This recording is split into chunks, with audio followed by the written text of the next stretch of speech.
Hey everyone, how's it going? Welcome back to the channel of the man himself, the chosen individual. I know it has only been a day since I posted my last video, but it's because I just couldn't get this off of my mind any longer, okay? So, for a while, I've been wanting to do a Reactor Safety Basics series. Well, not for a while, for like 6 days since I started YouTube.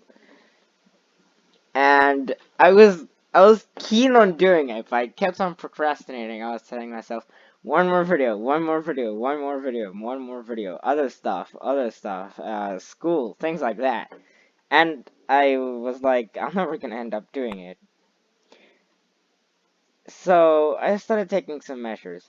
But the final straw came when I logged in earlier to my zirnox reactor.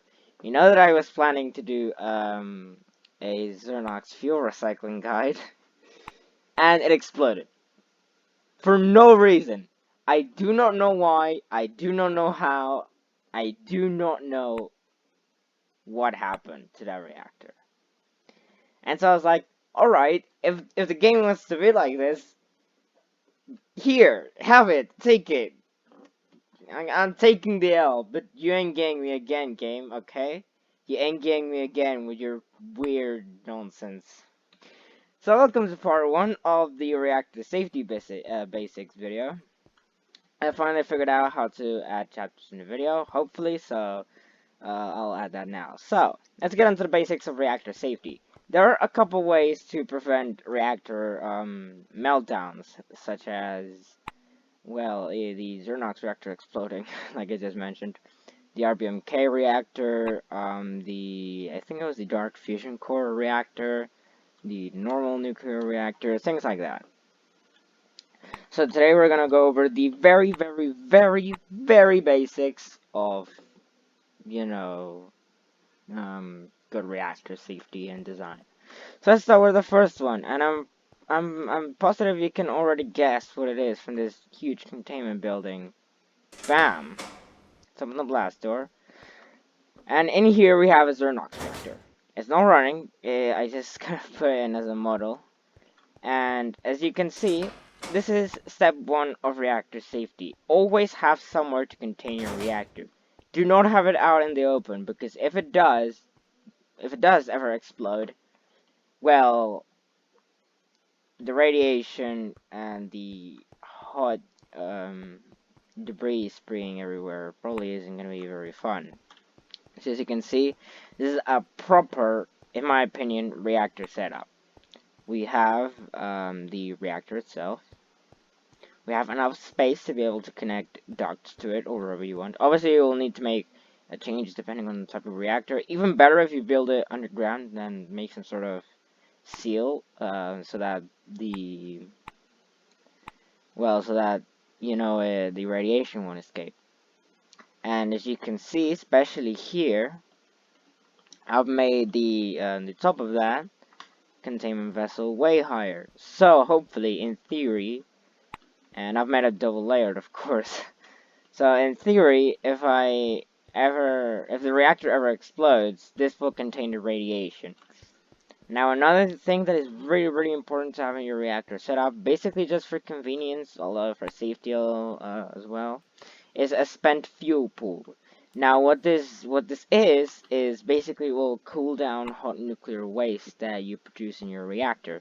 So for example, the depleted rods that the zirnox produces, or the depleted uranium, plutonium, whatever waste the nuclear reactor produces, or even more the RBMK reactor. So you put it in there, and cool it down, and then you can process it, recycle it, do whatever you want with it. So you should always have one of these nearby, because those pellets and rods and everything are quite hot. So if you're not wearing proper protection, like a hazmat suit, and have a fuel pool nearby, well, you're gonna, 1, burn to death, and 2, the radiation is gonna be so high due to the accumulation of fission products that you're going to die. And we don't want that, do we? We don't want to ruin our hardcore world, do we? So yeah, always have a spent fuel pool nearby. Now, I've also made a little bit of a control room. I think the code was... I set it up like 2 minutes ago. Um, no, I don't remember. Well, we'll just bash our way in there real quick. Just remember your codes, okay? Have like some kind of reminder of the code. Or just have a keycard reader, that's way easier. So you can see here I got basic control room set up. For example, for the RBMK, the control panels and everything will be in here. And while the reactor does have a meltdown and explode, you'll be safe in here from the radiation and you can make an escape. You can make like a fire exit or something. You won't have to go through there, which is the main reactor chamber, which is going to be irradiated from the, explosion. So that's number one on basic reactor safety. Always have a containment vessel for your reactor. Big or small, powerful or weak, you should always have a containment building suitable for your reactor. And I can't stress that enough.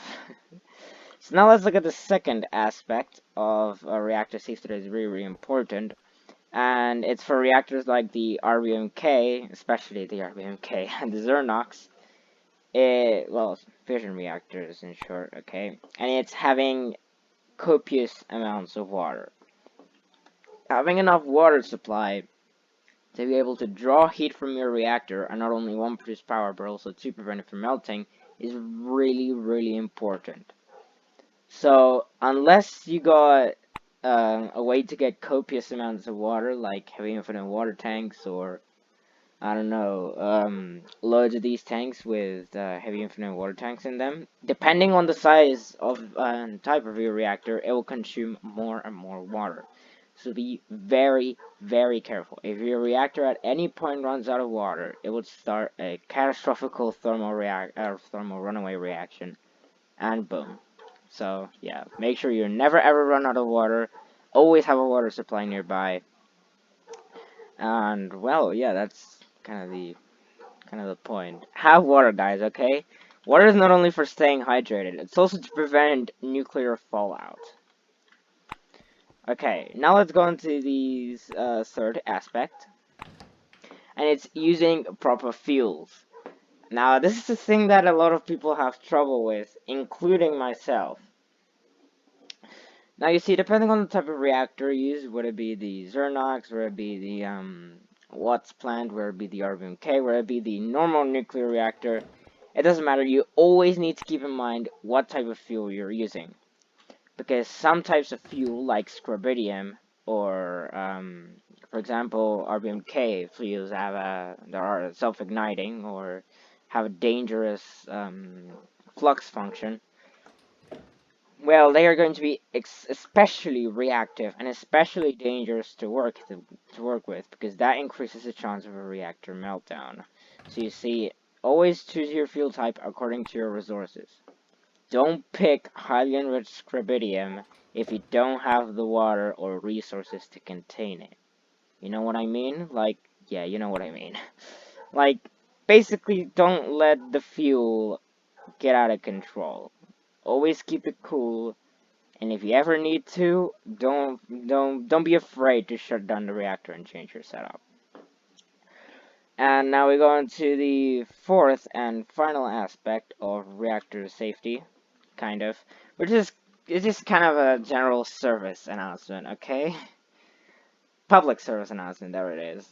And it's number one, well, two aspects. Number one, always have your hazmat suit on and use your camera on you, because it is going to be really, really, really important for obvious reasons.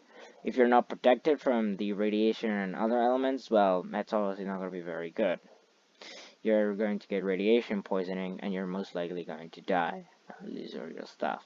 And also the jitter counters. I recommend the handheld jitter counter. Although you can have the, as you can see if I right click, it gives me the current environmental radiation status. Or you can have the normal jitter counter and just place it down if you want to measure the radiation of a very specific area. But in general, the handheld jitter counter is the best for all types of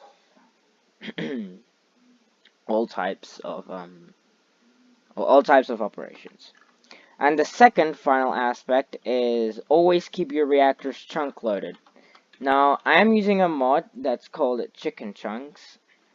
I'll put the link down below in the description if you guys want to download it. But it gives you these chunk loaders. Basically, especially with things like RBMK reactors, always keep your reactors loaded. Always keep your reactors chunk loaded. Because otherwise, well, yeah. If they're in an unloaded chunk, it is almost certain that they will explode.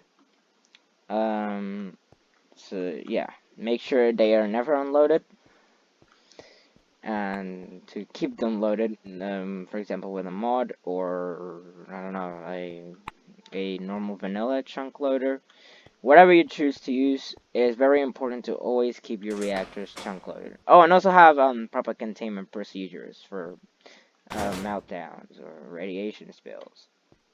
Like, for example, blast doors, decontamination chambers, fresh hazmat suits, etc. So, let's quickly recap what we saw in this video. 11 minutes long. Nice. Number 1. Keep your reactors always contained and with a good amount of supplies nearby that can be used in case of an emergency. Number 2. Always have copious amounts of water to supply your reactor with, otherwise it will explode. And number 3. Always keep in mind your fuel types. Do not use a fuel type that you are not ready for. Feel free to test it out in creative first. Number 4. Always use radiation protection. And number 6. Wait. No, number 5. And number 5. Always keep your reactors loaded. So, yeah. Thank you so much for watching. I don't think anyone before has made a video on Reactor Safety Basics for HBMs for nuclear tech mod. But I'm the first. Yay! Of course, as a general kind of rule of thumb, you should always test your reactors in creative, including things like fuel types and setups, to ensure that they are safe enough. It's kind of like preliminary tests, okay? Make sure a reactor is safe enough, and make sure that you can actually run it, and that you have the resources to run it. Because in creative, sometimes happens to me, it's easy to get carried away by how many resources there are. And yeah, you sometimes don't even realize that you don't even have what you need, or that you don't even know how to get it. So thank you so much for watching. Remember to like and subscribe if you've gotten to this part of the video and you have enjoyed my channel so far. I'm trying to do semi-daily uploads because I'm busy with school and everything and just finishing up, so I should have a lot more videos out by Christmas. Thank you so much for watching and for being interested in my channel. Thank you for subscribing and hitting the bell if this was a notification of yours. And, well, if this appears in your recommended, then hey, good job. You stumbled across a guy who has just started YouTube. So thank you so much for watching. I encourage you to leave any video ideas or questions in the comments down below. As I just said, I'll link the ChickenChunks mod down below, so you can download it and use the chunk loader like I just showed you. Man, I get stuck a lot on these sentences. So yeah, thank you so much for watching, and I'll see you next time. This has been the Chosen One, and well, I might upload a video soon. Peace out, gamers.